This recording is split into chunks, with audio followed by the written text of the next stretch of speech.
Hi everyone.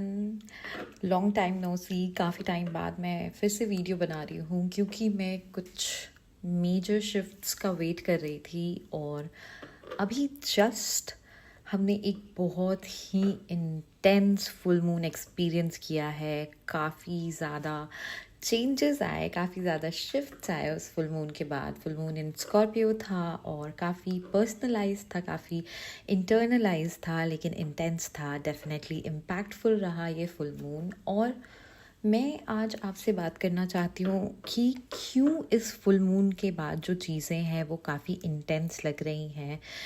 एक major shift feel हो रहा है, चीज़ें बहुत ही डिफरेंट डायरेक्शन में जा रही हैं। क्यों अचानक से लाइफ में जो है वो पैटर्न चेंज हो रहा है? क्या न्यू चीज़ें हैं जो हमारे लाइफस्टाइल में ऐड हो रही हैं या हमारे पर्पस में ऐड हो रही हैं, या कौन सा ऐसा स्पेसिफिक काम है जो हमारे लिए दोबारा से निकल के आ रहा है लाइफ में, एक और डायरेक्शन बन रहा है। मुझे लगता है आज का जो हमारा टॉपिक है ये सोली इसी पे डिवोटेड है और मैं कोशिश करूँगी कि टैरो के थ्रू ये रिवील कर पाऊँ कि क्यों ये जो सडन शिफ्ट है, क्यों ये जो सडन इंटेंस फीलिंग है, ये जो सडन बर्स्ट ऑफ एनर्जी के बाद भी एक इंटरनल हैवीनेस है आपके अंदर, वो क्यों कंटिन्यूड है, क्या पर्पस है और क्या आपका आगे का वर्क कोर्स रहेगा, लाइफ कोर्स रहेगा। कोशिश करते हैं कि हम आज की टैरो रीडिंग में उसको फिगर आउट कर पाए, उन चीज़ों के बारे में जान पाए। तो पहले हम कुछ गाइडेंस लेंगे ऑरेकल से। ये एस्ट्रोलॉजिकल बेस्ड ऑरेकल कार्ड्स हैं जो हमें मूवमेंट्स और सर्कमस्टांसेस के थ्रू इंफॉर्मेशन देते हैं कि हमारी लाइफ की जो बात है वो किधर जा रही है। तो पहले हम कुछ गाइडेंस देखेंगे।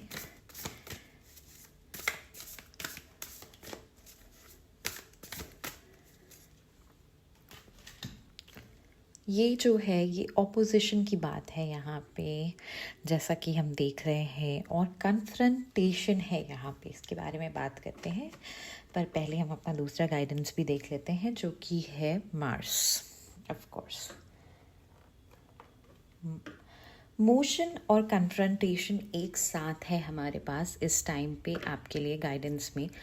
यानी कि कहीं ना कहीं ये जो शिफ्ट है, ये जो एक इंटरनल फीलिंग है कि कुछ तो करना है या कुछ मिसिंग है, या कोई ना कोई एक पाथ है जो आपको चूज़ करना है, तो कहीं ना कहीं कन्फ्रंटेशन की तरफ लीड करता है आपको। और इसको डील करने के लिए, इसके लिए आपको एनर्जाइज करने के लिए मास आपका जो है ड्राइवर फोर्स बनने के लिए रेडी है। तो जो मास की एनर्जी है वो आपको सपोर्ट कर रही है। ये जो आपके लाइफ में आने वाला कन्फ्रंटेशन है उसके लिए कहीं ना कहीं ज़रूरत है बात करने की, किसी को कन्फ्रंट करने की, कहीं बाउंड्री सेट करने की, किसी चीज़ को क्लैरिफाई करने की, या कुछ जहाँ पे आपके साथ इनजस्टिस हुआ है वहाँ पे बोलने की ज़रूरत है। तो अगर आप कन्फ्रंटेशन से बच रहे थे, अगर आप अवॉइड कर रहे थे, अगर आप बार बार सिमिलर सिचुएशन में जाने के बाद भी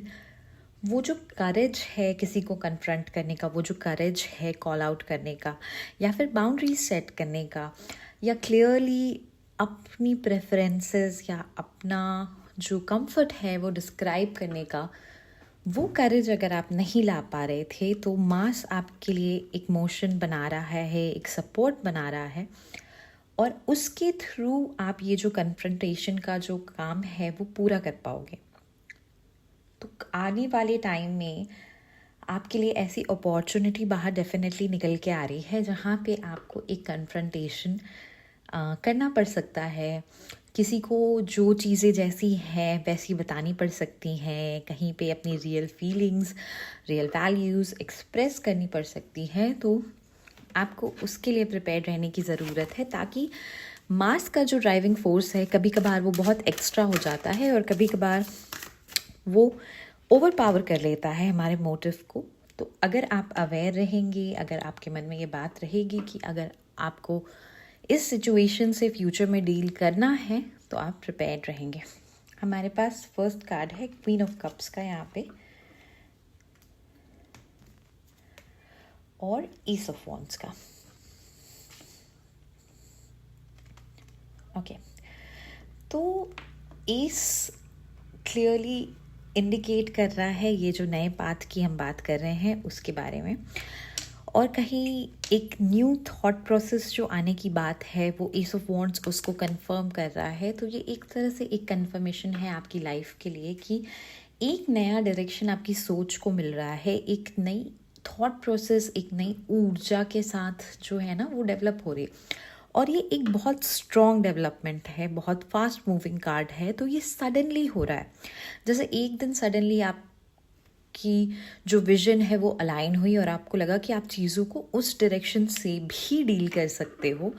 तो ये जो एस ऑफ वॉन्ड्स है ये आपको एक new direction, new thought process के डायरेक्शन में शिफ्ट कर रहा है, और वो आपको एक डिफरेंट होराइजन दिखा रहा है, एक डिफरेंट तरीका दिखा रहा है सर्वाइवल का, जीने का, जो कि आपको आपकी जो डिज़ायर्ड डेस्टिनेशन है वहाँ तक लीड करेगा। डेफिनेटली एक न्यू बिगिनिंग फॉर श्योर आपकी तरफ आ रही है, और बहुत रैपिडली आ रही है। इनफैक्ट आ भी चुकी होगी, आपको वो बिगिनिंग दिखने भी लगी होगी।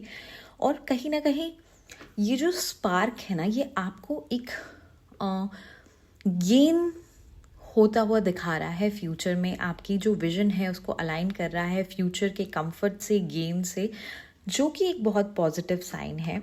और यहाँ पे क्वीन ऑफ कप्स है हमारे लिए, तो कहीं ना कहीं आपको जो आपका सराउंडिंग है उससे काफ़ी फेमिनिन वार्मथ और फेमिनिन लव जो है वो रिसीव होगा, और कोई आपके सपोर्ट में भी निकल के आ सकता है, चाहे वो मदर फिगर हो, सिस्टर हो, या फिर कोई ऐसा जिसके साथ आपका मदरली अटैचमेंट है, कोई ऐसा आपकी वेल बीइंग से कंसर्न हो सकता है, आपके लिए एक सपोर्ट सिस्टम बन सकता है, आपको नर्चर करने में मदद कर सकता है, या आपको अपने इस विजन की तरफ आगे बढ़ने में सपोर्ट कर सकता है।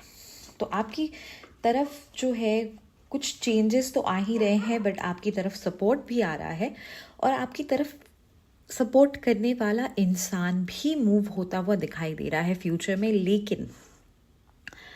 लेकिन यहाँ पे क्रॉस रोड्स की बात कर लेते हैं, क्योंकि टू ऑफ स्वॉर्ड्स है यहाँ पे। तो इस डायरेक्शन के बावजूद कहीं ना कहीं जो प्रीवियस लेफ्ट ओवर थॉट्स हैं, या जो प्रीवियस आपका चुना हुआ रास्ता है वो आपके साथ मूव ऑन कर रहा है। तो उसके रहने की वजह से एक पॉइंट ऐसा आने वाला है आपके फ्यूचर में जहाँ पे आप एक क्रॉस रोड पे खड़े होगे और आपको डिफ़िकल्ट डिसीजन लेना होगा, कुछ आपको चॉइस मेकिंग करनी होगी दो इम्पॉर्टेंट चीज़ों के बीच में, जहाँ पे आप बहुत ज़्यादा कंफ्यूज्ड फील कर सकते हो। और अगर मेरा सजेशन आप लेना चाहो तो मैं कहूँगी कि आप अपने गट पे रिलाई करो, आप अकेले इस वक्त बिताओ, और आपका गट आपको जिस डायरेक्शन में लीड करे आपको वो डायरेक्शन ही चुनना चाहिए। और ये एक तरह से आपका जो पुराना डर है उसको फेस करने का एक बहुत अच्छा मौका है, ये जो क्रॉस रोड आपकी लाइफ में आने वाला है। तो आपको जो ये न्यू फाउंड सपोर्ट और पावर मिलेगी उसको टेस्ट में डालने के लिए ये टू ऑफ स्वॉर्ड्स जो है वो यहाँ पे प्लेस्ड है, और कहीं ना कहीं ये आपके न्यू फाउंड रिजॉल्व को टेस्ट करेगा। हो सकता है कि ये डिसीजन जो है ये आपके कन्फ्रंटेशन से रिलेटेड हो, जहाँ आपको किसी को कन्फ्रंट करना हो और आप उस हाँ या ना के बीच में पिस रहे हो, तो आपको एक बार अपने मन की और अपने गट की डेफिनेटली सुननी चाहिए उस सिचुएशन में। और 6 ऑफ पेंटिकल्स है यहाँ पे, जो कि एक बैलेंस के क्रिएशन की बात करता है। तो बेसिकली आप जो भी अभी डालोगे, जो भी अभी पुट फोर्थ करोगे यूनिवर्स में, वो आपको वापस मिल जाएगा, वही एनर्जी आपको डबल होके मिलेगी। तो अगर आप पॉजिटिविटी डालते हो तो आपकी पॉजिटिविटी आप तक घूम फिर के वापस आ जाएगी। जहाँ तक फाइनेंसेस और स्टेबिलिटी की बात है, तो वो भी आपने जो अभी इन्वेस्ट किया है अपने ऊपर, या जो करने वाले हो, या अपने पर्पस के लिए, अपने सर्कमस्टांसेस के लिए जो भी चीज़ें आप यूज़ करने वाले हो, वो कहीं ना कहीं आपका जो कॉफर है वो हमेशा भरा रहेगा। तो इस सिस्टम ऑफ बैलेंस में अभी आप हैं फ़िलहाल, और आपके लिए नियर फ्यूचर में भी यही चल रहा है। तो जो भी आप एक्सपेंस कर रहे हैं वो आपको वापस गेन हो जा रहा है नियर फ्यूचर में। इसलिए आपको सोच समझ के चीज़ें पुट फोर्थ करनी है कि आप क्या यूनिवर्स में निकालना चाहते हो, ताकि वही चीज़ें आपके लिए रिप्लेनिश हो। एंड आई थिंक ये जो इंटरनलाइज फीलिंग है ये बहुत अच्छे से सम अप करता है ये स्कॉर्पियो का फुल मून आपके पर्पस के लिए। तो अगर आपके लिए ये हेल्पफुल रहा हो रीडिंग, एंड आई होप कि हेल्पफुल रहा हो, तो मेक श्योर कि आप इस वीडियो को डेफिनेटली लाइक करें। और ये एक सेफ स्पेस है, आप ये चैनल कभी भी विज़िट कर सकते हैं, अपने बारे में जान सकते हैं, अलाइन हो सकते हैं। तो अगर आप चाहते हैं कि आप इस चैनल से जुड़े रहें तो मेरे चैनल को डेफिनेटली सब्सक्राइब करिएगा। और अगर आप रेगुलरली मेरी वीडियोस से इंटरैक्ट करना चाहते हैं तो आप बेल आइकन भी प्रेस कर सकते हैं, ताकि आपको मेरी वीडियोस की नोटिफिकेशन मिलते रहे। मैं नेक्स्ट मिलूँगी नए किसी वीडियो के साथ, एंड इनफैक्ट मुझे पता है कौन से वीडियो के साथ। Anyway, bye bye.